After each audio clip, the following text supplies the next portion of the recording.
Let's talk about one of the wildest, most complicated figures in the entire Old Testament, a guy named Jehu. Now, imagine this. You're given a direct mission from God. You carry it out, you succeed, and you're even rewarded for it. But then, 100 years later, God condemns your family for that exact same act. How does that work?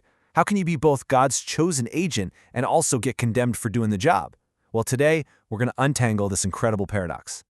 So, this whole thing kicks off not with a huge clash of armies, but with some seriously clever mind games.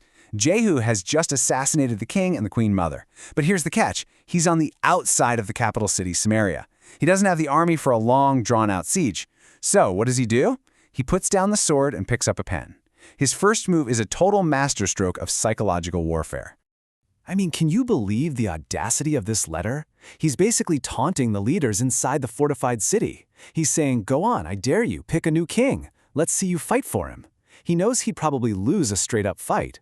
This whole thing is a massive high-stakes bluff, designed to make him look way more powerful than he actually is. And that's exactly why this was so brilliant. You really have to get how fragile his position was.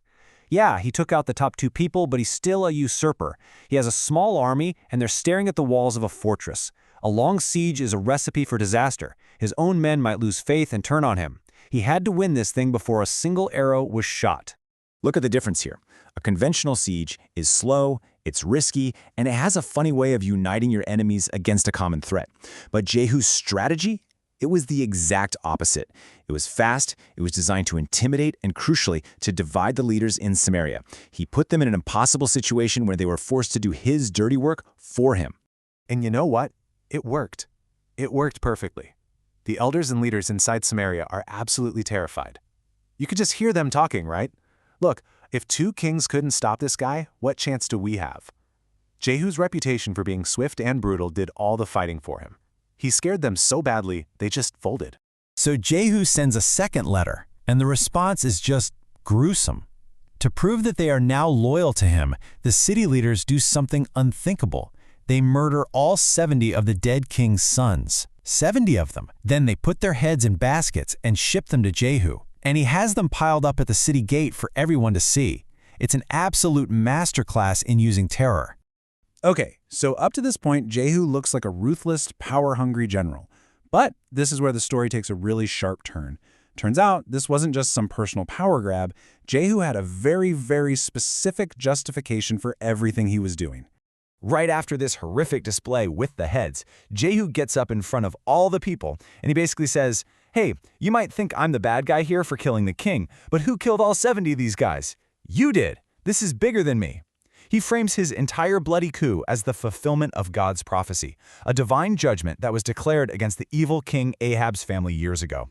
And this right here is the absolute key to the whole story. Jehu believes, and he wants everyone else to believe, that he has a divine mandate.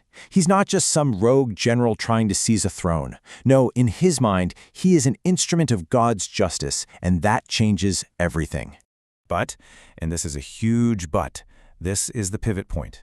This is where the story darkens.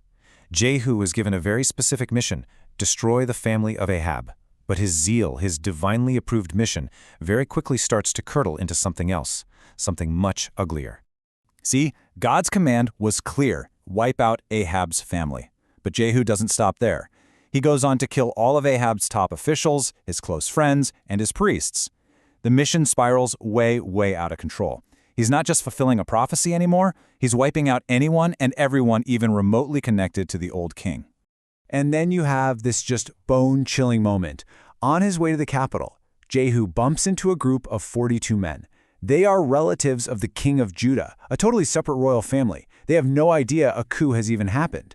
They're just on their way to say hello to the royal family, and Jehu has them all captured and slaughtered. 42 people. You know, the Bible repeats this phrase over and over when talking about Jehu.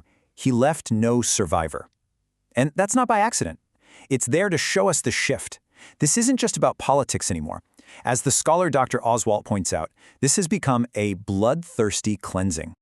So, Jehu does it. He completes his mission. He destroys the house of Ahab. He ends the worship of Baal in Israel, and God even rewards him, promising his own family will rule for 4 generations. So mission accomplished, case closed, right? Well, Not quite. About 100 years go by, a full century. Jehu's dynasty is still on the throne, just like God said it would be. And then a new prophet, a man named Hosea, gets a message from God. And this message completely flips our understanding of Jehu's legacy on its head. Wow, this is just stunning. God says through Hosea that he is going to punish Jehu's family for the massacre at Jezreel, the very act God himself commanded Jehu to carry out. It feels like a complete and total contradiction. And that's the million-dollar question, isn't it? This is the paradox. How can God order someone to do something and then punish their descendants for doing it? I mean, was it a trick? Did God change his mind? The answer, it turns out, is a lot more subtle than that, and it gets right to the heart of this whole story. The key to unlocking this entire puzzle comes down to understanding a really critical difference, a distinction that Dr. Oswalt points out in his analysis. It's the difference between the what and the how. And here it is. This is the core lesson. Jehu was given a task: execute God's judgment on Ahab's family. That was God's will. The what was correct. But Jehu got carried away. He went overboard. He added dozens of people to the body count who were never part of the original mandate. His methods weren't driven by justice, they were driven by his own personal bloodthirst. So the mission was right, but his method was so wrong. He wasn't condemned for doing his job, he was condemned for the brutal, self-serving way he chose to do it.